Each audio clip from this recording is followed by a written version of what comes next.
ओम।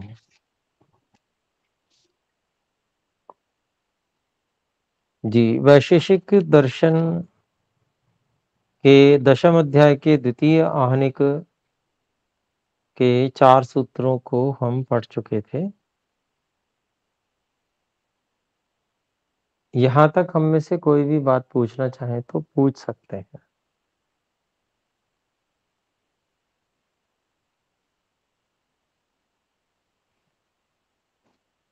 तो कोई प्रश्न नहीं है तो हम आगे बढ़ सकते हैं। देखिए,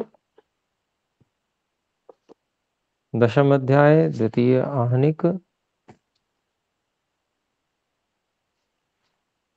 सूत्र 4 है, तथा रूपे कारणैकार्थ समवायात्। गुण में जो असमवायी कारण है उसका व्यवहार दिखाया जा रहा है। तो रूप गुण में भी असमवायी कारण का व्यवहार होता है, दो कारण एक ही वस्तु में संबद्ध होने से। कारणैकार्थ समवायात्।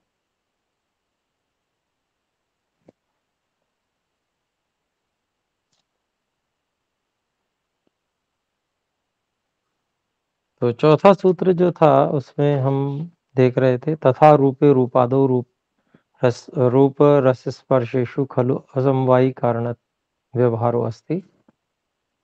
तो रूप आदि में भी वैसे ही रूप रस स्पर्श में, अर्थात रूप रस स्पर्श, रूप आदि मतलब रूप रस स्पर्श में असमवायी कारण का व्यवहार है। रूपादिकम असमवायी कारणम भवति। रूप आदि जो है वो असमवायी कारण होते हैं। कार्य रूपादि कस्य, कार्य में जो रूप है उसके। यतो यद अवयवी द्रव्यम कार्यम, क्योंकि जो अवयवी द्रव्य कार्य है, अर्थात जो कपड़ा, तस्य अवयविनः द्रव्यस्य कारणम अवयव द्रव्यम एको अर्थः। उसका जो अवयवी द्रव्य है,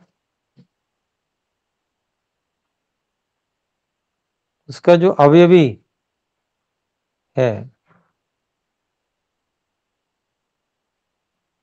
अर्थात समवायी कारण जो है वो तन वह अवयव द्रव्य एक अर्थ है। अवयव द्रव्य क्या है? तो अवयव जो है वह कपड़े का उदाहरण लेते हैं तो उसका धागा है।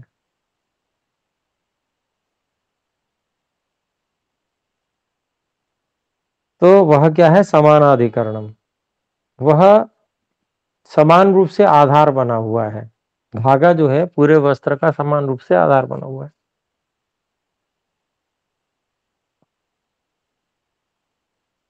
रूपादिकस्य अवयवी द्रव्यस्य च। तो वो अवयवी द्रव्य पूरे वस्त्र का और उस वस्त्र के रूप का भी समान रूप से आधार बना हुआ है। तत्र कारण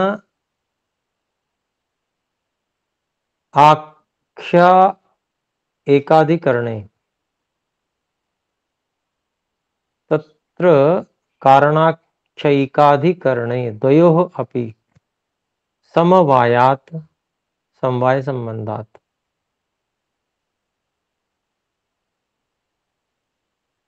तो वहां कारण नामक जो कारण कौन है? वो धागा है।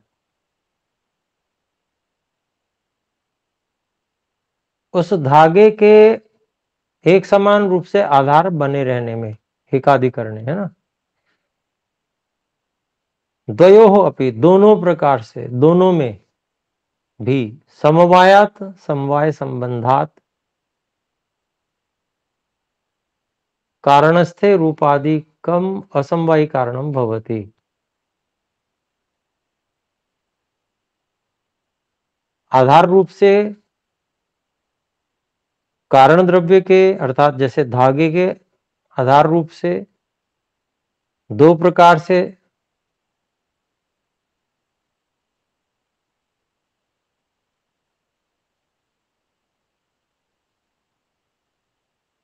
नहीं, दो प्रकार से नहीं।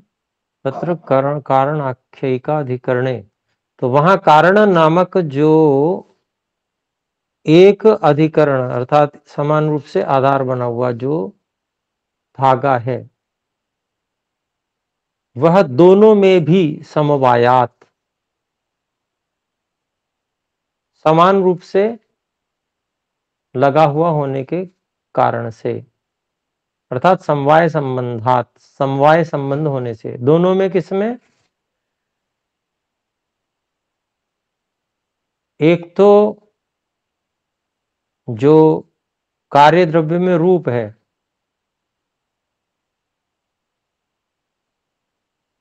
वो भी कारण द्रव्य से ही रूप आ रहा है।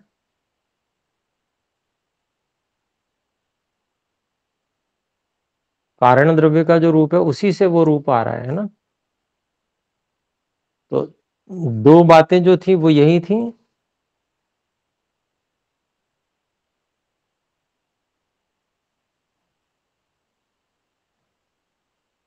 एक तो वह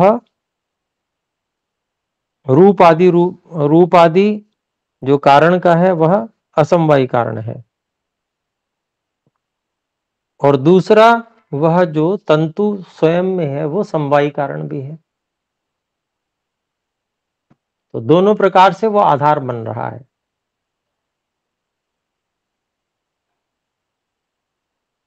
तो आगे कहते हैं कारणस्थे रूपादिकम असमवायी कारणम भवति, कारण में स्थित जो रूपादि हैं वो क्या बन जाते हैं, वो असमवायी कारण हो जाता है। कारण में स्थित जो रूप आदि है वह असमवायी कारण हो जाता है।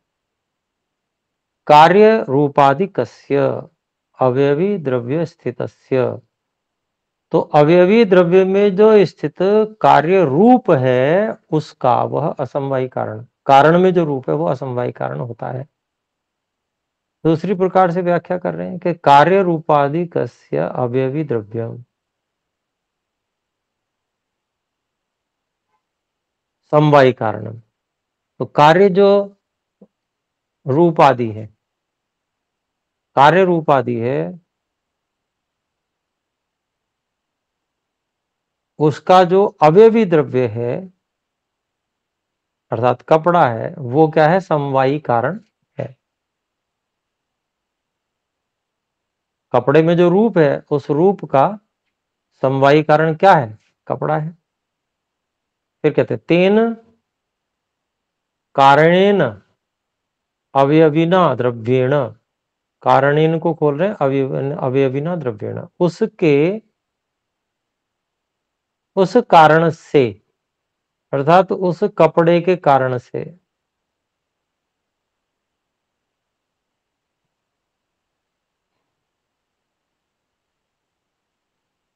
कपड़े रूप कारण से, कपड़ा रूप जो समवायी कारण अभी बताया गया उसी समवायी कारण से, अर्थात उस द्रव्य से, द्रव्येण सह, द्रव्य के साथ में,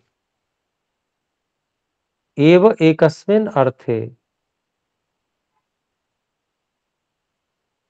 तो द्रव्य के साथ में ही, उस अवयवी रूप द्रव्य के साथ में ही, एकस्मिन अर्थे एक ही वस्तु में, अर्थात अवयव आख्ये, अवयव अर्थात क्या, तंतु अर्थात धागा, तो धागा नामक जो अधिकरणे, धागा जो रूपी जो उसमें आधार है उसमें कार्य रूपाधिकम संवैति, जो कार्य है, गुण रूप कार्य है, रूप आदि वह समवेत रहता है, उसके अंदर रहता है।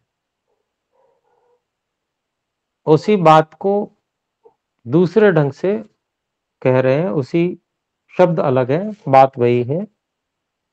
यथा अवयवी द्रव्यम समवैति, जैसे अवयवी द्रव्य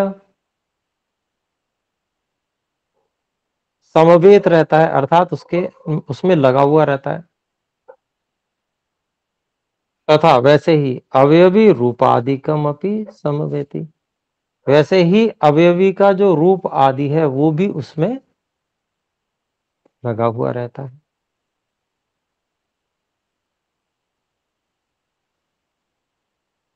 क्योंकि गुण तो गुणी से कभी अलग होता नहीं है। तो जब अवयवी द्रव्य समवेत है तो अवयवी द्रव्य का जो रूप है वो भी वहां समवेत है, लगा हुआ है।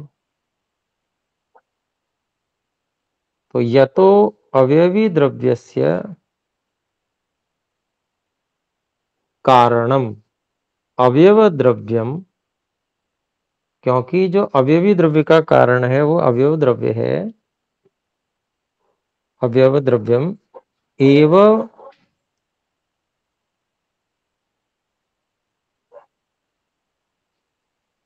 कारणम अवयव द्रव्यम एवं अवयवी रूपस्य कारणम अवयव रूपम अस्ति।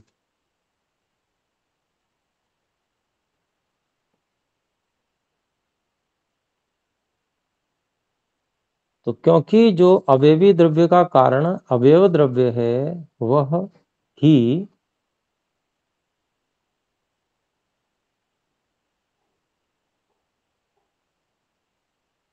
इसी प्रकार से अवयवी रूप का कारण जो है वो अवयव रूप भी है।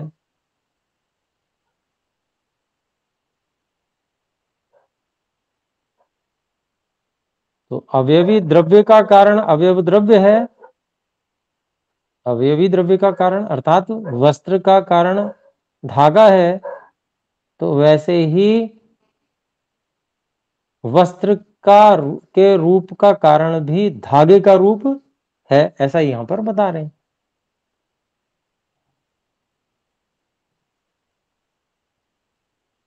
उदाहरण शब्द से ज्यादा अच्छे से स्पष्ट हो जाता है, क्योंकि अवयवी कौन है? अवयवी तो कपड़ा है, और कारण क्या है? धागा है। तो अवयवी द्रव्य का कारण कौन है? तो अवयव द्रव्य अर्थात धागा है। ऐसे ही अवयवी द्रव्य के रूप का जो कारण है वो अवयव द्रव्य के का रूप है। अवयवी द्रव्य के रूप का जो कारण है वो अवयव द्रव्य का रूप है, मतलब धागे का रूप है।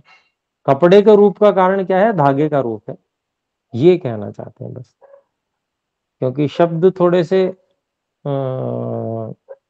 कारणों और कार्य के रूप में कहे गए हैं, तो वो अगर उदाहरण हो साथ में तो अच्छे से समझ में आ जाए।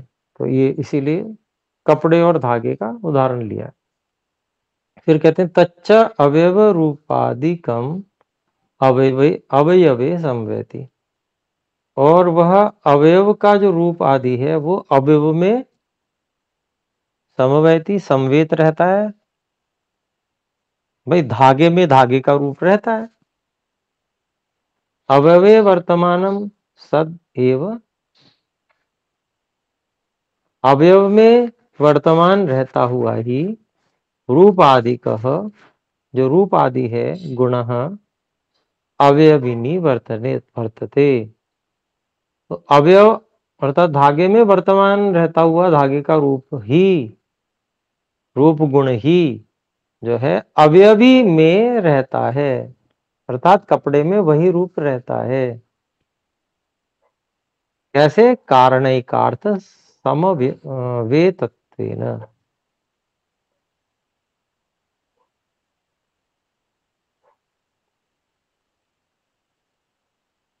जो एक ही कारण है उसमें एक साथ रहने के कारण से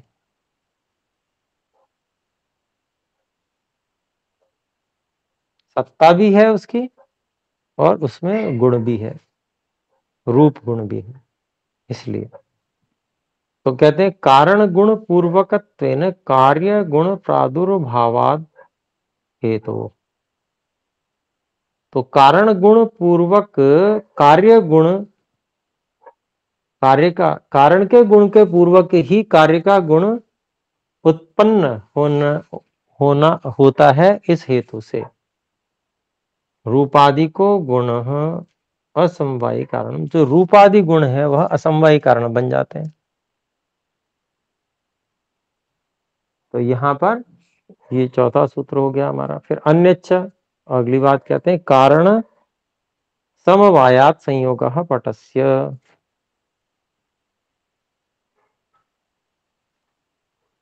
तो पांचवा सूत्र क्या कहता है, तंतुओं अर्थात जो कारण है धागे, तो उनमें होने के कारण से जो संयोग है वह कपड़े का असमवायी कारण होता है। क्योंकि संयोग किस में होता है, धागों में होता है, इसलिए कपड़े का असमवायी कारण क्या है, संयोग है।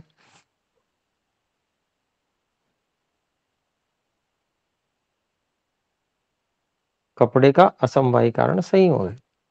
इस बात को यहां बता रहे हैं, देखते हैं भाष्य में, संयोगः कारण समवायात पटस्य संयोगो असमवायी कारणम भवति। ये तो सूत्रस्थ पद थे, फिर संयोगो असमवायी कारणम भवति ये भाष्य के शब्द हैं।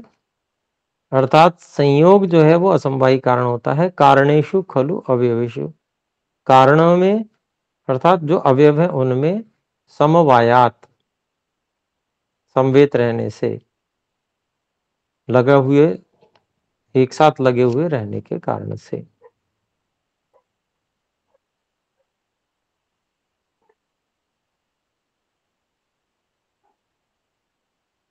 तो कारण जो धागे हैं उनमें आपसी संयोग है, विशेष व्यवस्था रूप संयोग है।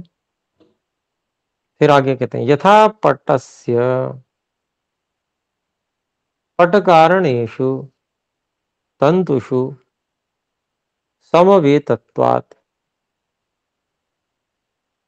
जैसे कपड़े के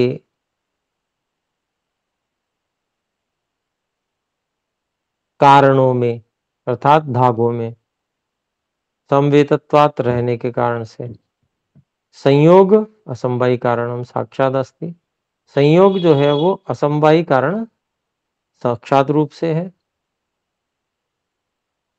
क्योंकि कपड़े के जो धागे आपस में है वो जब तक मिले नहीं तब तक कैसे कपड़ा बनेगा। तो संयोग जो है वो साक्षात रूप से वहां पर असमवायी कारण है। फिर कहते हैं तंतुषु संयोगः साक्षात दृश्यते ही, और इस बात का प्रमाण ये है कि धागों में आपस में संयोग साक्षात दिखता ही है। अत्र संयोगः कारणवर्ती गुणो अस्ति न तो कार्यवर्ती, यह जो यहाँ जो संयोग है वो कारण में होने वाला गुण है, न कि कार्य में होने वाला।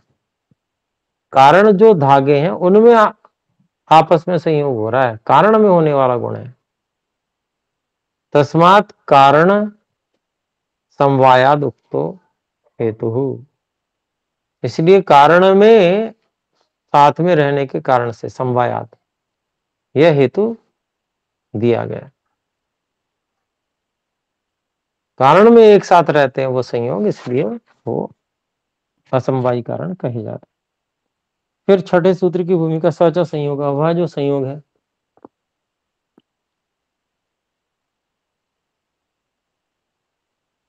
जी आशीष जी कुछ कहना चाहते हैं, बोले। नमस्ते आचार्य जी। तो इसमें मतलब ये है कि जो कारण समवायात उक्तम हेतु, उक्त है हेतु, हेतु हो, तो जो रूप गुण, जो गुण है, तो वो है तो असमवायी कारण। तो उसको कारण में समवायी होने से, क्योंकि वो समवाय के जैसा दिख रहा है, तो इसके कारण से उसको समवायात लिखा गया है क्या यहाँ पे, यहाँ पर जो, समवायात। हाँ सुनिए, यहाँ रूप गुण की चर्चा नहीं चल रही, रूप गुण की चर्चा चौथे सूत्र में चल रही थी। हाँ यहाँ संयोग मतलब गुण की सभी चर्चा गुणों, चल रही है। अच्छा ठीक संयोग है, गुण, संयोग की है। हाँ, हाँ, तो संयोग गुण की तो चर्चा चल रही है। तो आचार्य जी संयोग के जैसे ही रूप गुण को भी ले सकते हैं, क्योंकि रूप गुण भी इसी तरह से उसमें विद्यमान रहता है हमेशा। हाँ नहीं, संयोग अलग प्रकार का गुण है, रूप अलग प्रकार का गुण है।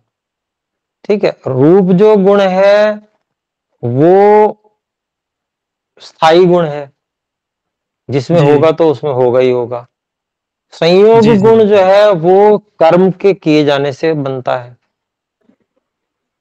जी आचार्य जी। कर्म से उत्पन्न होता है ना, कर्म करता है व्यक्ति तब जाके संयोग होता है ना।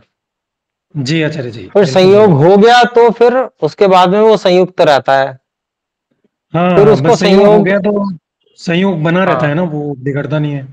हाँ वो संयोग बना रहता है जब तक उसको हाँ। बिगाड़ा ना जाए, है ना। जी तो आचार्य वो जी। संयोग जो है, यहाँ पर जो संयोग लिया जा रहा है जी। वो संयोग होना लिया जा रहा है, ठीक है। ठीक संयोग है। होना, जी जी संयोग जी। किया जाना, इसको संयोग कहा जा रहा है। ठीक है आचार्य जी, ठीक है। समझ में ठीक आ है, गया। धन्यवाद आचार्य जी, समझ में आ गया।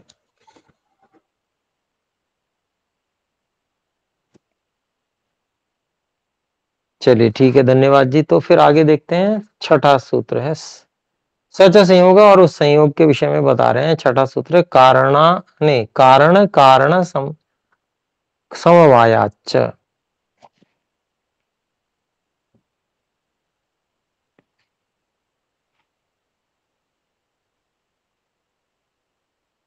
कारणा कारण समवायाच,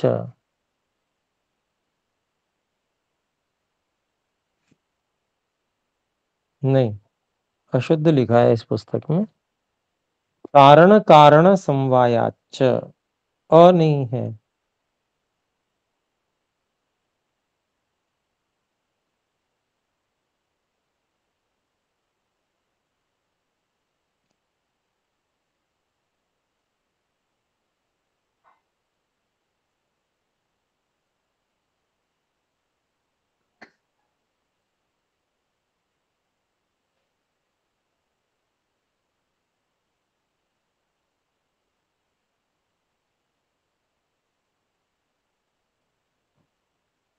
कारण के कारण से संबद्ध होने से भी संयोग असंवाही कारण कहलाता है, ये इसका अभिप्राय है।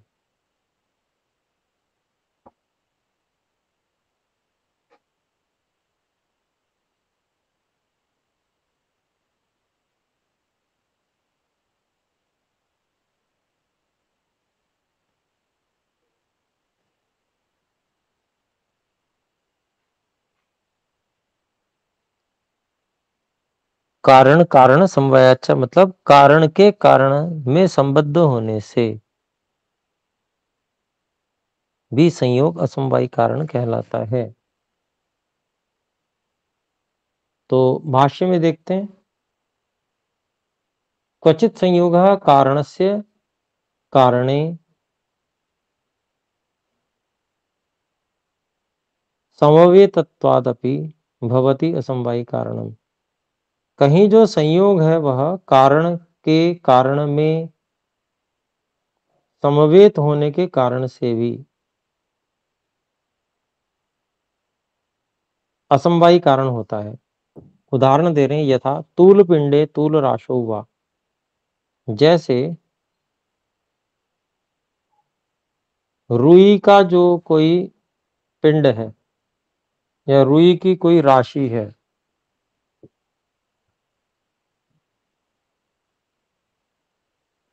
यद महत्वम महत् परिमाणम तस्य कारणम।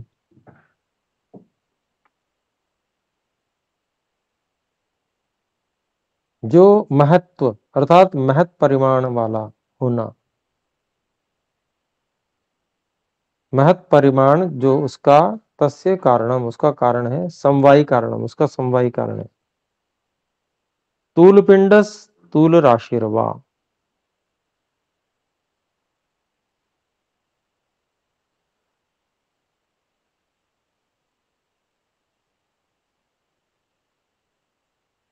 जैसे कोई छोटा तूल पिंड हो, उसका समवायी कारण कौन होगा?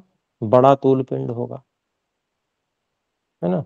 तो तूल पिंड उसको भी कहा जाएगा, तूल पिंड उसको भी कहा जाएगा। वो छोटा है लेकिन कारण वाला बड़ा है, उसी में से निकाला गया ना वो छोटा सा रुई का बड़े महत परिमाण में से छोटा निकाल लिया गया।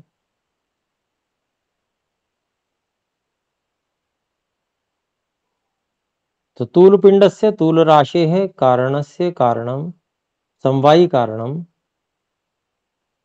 तूल अवयवाः तूलांशवः तेषु कारणभूतेषु तूल अवयवेषु समवेतः तेषां शिथिल संयोगः।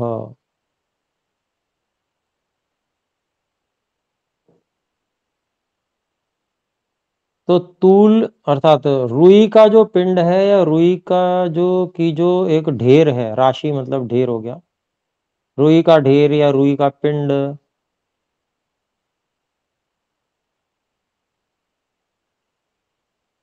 उसके कारण का कारण अर्थात समवायी कारण वो क्या है? तूल अवयव अर्थात रुई के अवयव, रुई के जो रेशे हैं छोटे छोटे वो अवयव है, उसको तूलांशवः कहा गया है। तूल के अंश बहुत बहुत बारीक बारीक से जो रेशे होते हैं रुई के, उनको कहा गया है।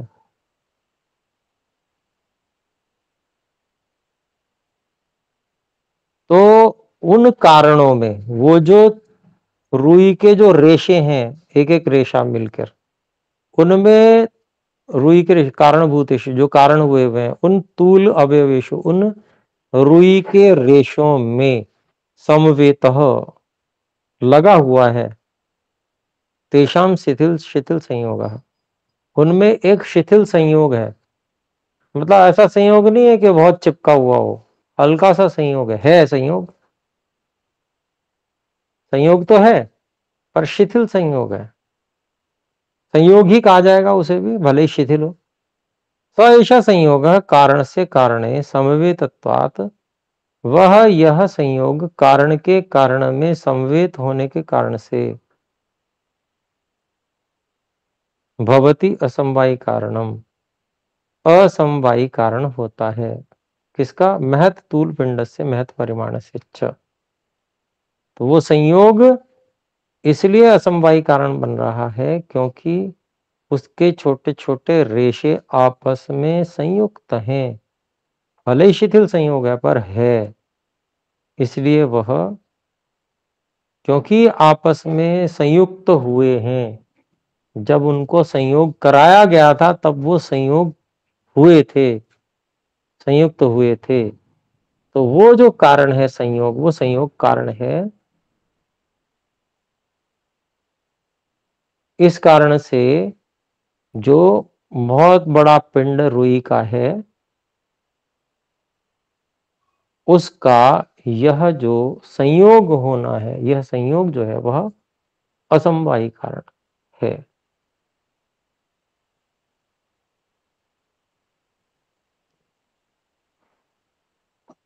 तो समय हो चुका है, अभी इतना ही रखते हैं, इसको समझने का प्रयास करेंगे और जो समझ में नहीं आया तो अगली कक्षा में प्रश्न रखेंगे। आइए मिलकर एक बार ओम का उच्चारण करते हैं।